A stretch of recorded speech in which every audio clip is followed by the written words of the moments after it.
검찰은 지금까지 경기도 부지사가 깡패시켜서 북한에 수십억 뒷돈 준 범죄 혐의를 밝혀내서 기소했고, 재판이 빨리 진행된 부분은 그중에 일부 유죄 판결까지 나기까지 했죠.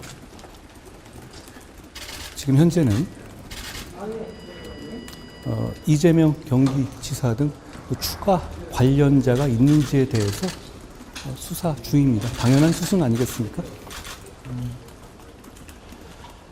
그런데 그런 상황에서 민주당이 자기 편이 한 불리한 진술을 뒤집어 보려고 검찰청에 몰려가서 들어놓고 영치금 보내기 운동하고 성명서 내고 가족 접촉하고 면회에서 진술 번복하라고 압박하고 하는 행태를 보이고 있는데요. 이건 권력을 악용한 최악의 사법 방해이자 스토킹에 가까운 행태라고 생각합니다.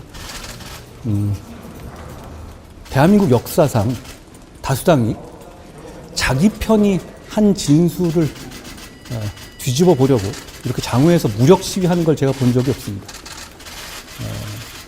국민들께서 다 지켜보고 계시는 백주대낮에 이런 황당한 무력 시위가 성공한다면 이 나라의 민주주의와 법치주의는 농담처럼 될 겁니다. 권력을 이용해서 자기 편 수사를 방해하려는 행위는 해서는 안 되는 거고요. 그리고 성공할 수도 없을 거라고 생각합니다. 이런 걸 막는 게 법무장관의 임무죠. 민주당에서는 이화영 전 부지사 접견을 법무부에서 막는 거 아닙니까? 민주당이 왜 접견을 하려고 하죠? 갑자기? 알고 계시죠? 다 알고 있지 않습니까? 갑자기 왜 민주당 의원들이 떼지어 가서 접견을 하려고 하죠? 그리고 재판 진행 상황을 여러분이 보시면 이게 어떤 상황인지 어떤 그림인지 충분히 아실 수 있지 않습니까? 저런 행동하면 안 됩니다. 다들 보고 계시지 않습니까? 저거는 분명히 자기들에게 불리한 진술이 나온 것을 어떤 권력을 이용해서 바꿔보려는 거잖아요. 그것도 그분들 특별면허 신청하셨어요. 과거에 정성호 의원이 어떤 그런 비슷한 무리를 일으켜서 본인 사과하신 적 있죠? 이제는 그걸 단체로 하겠다는 건가요? 그런 일은 허용돼서는 안 되는 겁니다. 다른 국민들은 그렇게 하고 있습니까? 그렇지 않죠. 그리고 지금 특별면허 제도는 지난번 그 정성호 의원 그 사태 이후에 저희가 제도를 바꿔서 장애인과 노약자 위주로 우선적으로 진행되고 있고, 국회의원들에게 편하게 접견해서 말 바꾸게 하는 통로로 이용하는 것, 그거는 저는 그런 식으로 저희는 운영하고 있지 않다는 것 말씀드립니다. 그리고 그렇게 해야 되지 않겠습니까? 그 경찰 수사 종결권 축소 관련 수사 준칙 개정 작업이 마무리 단계라는 보도가 있어가지고요. 수사 준칙은 지금까지 여러 단계 지난 정부에 있었던 어떤 수사 구조의 왜곡으로 인해 가지고 국민들이 고소장 한번 넣으면 언제 끝날지를 알 수도 없고, 심지어는 고소장이라든가 고발장이 거부되기도 하잖아요. 그런 문제를 해결하기 위해서 정부가 대책을 마련하는 작업을 하고 있고, 막바지 단계에 있고, 저희가 곧 설명할 기회가 있을 겁니다. 제가 단언하게 말씀드릴 수 있는 것은 지금보다 국민의 편익 더 증진되는 방향일 겁니다. 그게 중요하지 않겠습니까? 누구의 종결권을 갖는다? 이 문제가 아니죠. 국민이 더 보호받는 방향일 것이라는 점을 제가 분명히 말씀드립니다. 이재명 대표가 불체포특권 기념투표를 강화하자는 제안을 어떻게 보시는지? 제가 저번에 말씀드렸는데요. 부체포 특권이라는 걸 특권 포기한다고 했으면 되는데 말이 굉장히 길어지시잖아요. 계속. 결국은 이거 아닙니까? 만약에 본인에 대해서 체포동의안이 올라간다면 그걸 가결시킬 거냐, 부결시킬 거냐, 이거 아주 단순한 얘기 아닌가요? 그걸 가지고 뭘 어떻게 해도 된다? 말이 너무 길어지는 것 같네요. 제가 특별히 거기에 대해서 어떻게 하라고 말씀드릴 문제는 아닙니다. 그냥 특권 포기하기 싫으면 싫다고 하면 됩니다. 장관님, 엘리엇 소송 관련해서 ISDS 대응하고자 국제법무국 오늘 신설했다고 보도도 나오고 있는데 입장 듣고 싶고, 지연이자들과 관련된 문제도 국제법무국에서 분당하게 되는지.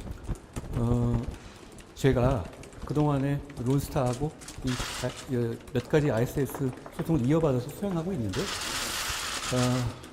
결국은 이게 비용이 많이 들어가는 것 자체는 국내에서 그걸 제대로 차고 앉아서 할 만한 어떤 역량이라든가 그런 부분이 좀 부족한 면이 있거든요. 그러니까 다른 외국 로펌 위주로 돌아갈 수밖에 없고, 그리고 막상 그런 업무들을 이렇게 디테일을 챙겨보면 그렇게 대단한 업무는 아니에요. 저는 충분히 이렇게 ISS를 직접 여러 번 경험하고 이렇게 되면 저희도 이제 경험이 쌓이지 않겠습니까? 그러면 저희가 충분히 그 비용도 줄일 수 있고 직접 할 수 있는 부분도 많이 있다고 생각합니다. 왜냐하면 ISDS 소송을 우리가 많이 당해왔다는 것은 그만큼 경험도 많아진다는 거거든요. 그 경험을 축적해서 국익을 증진하고 비용을 아낄 수 있는 방안을 찾아야겠다는 생각에서 국제법무국의 신설을 추진하게 된 겁니다. 마찬가지로 그 ISDS 소송 포함한 건 어떤 비용이라든가 이런 문제에 대한 검토, 그것까지 포함되죠. 근데 저번에 제가 말씀드렸지만 ISDS 소송은 구조적으로 당구장 주인이 돈 버는 구조입니다. 그러니까 그 문제점 분명히 있는데 우리는 어차피 그 틀에서 싸워야 합니다. FTA를 탈퇴할 게 아니라면요.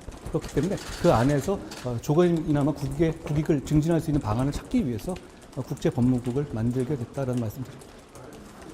이상민 장관 탄핵안이 기각되긴 했지만 민주당에서는 계속 이제 해임을 요구하고 있거든요. 이거에 대해서 어떻게 생각하세요? 아마 민주당도 이 탄핵이 인용될 거라고 기대하고 한 거 아니라고 생각합니다. 9대 0이잖아요. 대한민국 헌법 제정자들이 이렇게 안 될 줄 알면서도 한번 찔러보자는 식으로 운용하라고 탄핵 제도를 헌법에 넣은 것은 아닐 거라고 생각합니다. 이거 좀 현안인데 노트 관련해서 징계 어제 윤리위에서 징계가 한 차례 미뤄졌는데 법무부 입장을 좀 듣고 싶어요. 미뤄진 게 아니고 계속되는 거죠. 그 대상자가 변협에서 온 징계 대상자가 123명이잖아요. 123명이면 의견을 듣고 입장 듣고 하는데 시간이 많이 걸립니다. 이게 굉장히 여러 가지 가치, 예를 들어서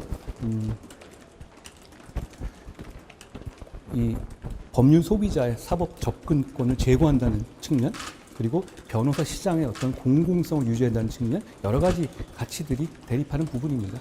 중요한 이슈고, 그렇기 때문에 공정한 절차를 거쳐서 충분한 심의를 거쳐서 결정해야지. 이번에 결정되면 이게 거의 최종적인 게 되지 않겠습니까? 그러니까 신중한 결정은 당연한 것이고요. 거기에 따라서 진행하고 있고, 저는 최대한 공정한 심의를 진행하도록 그걸 보장할 겁니다.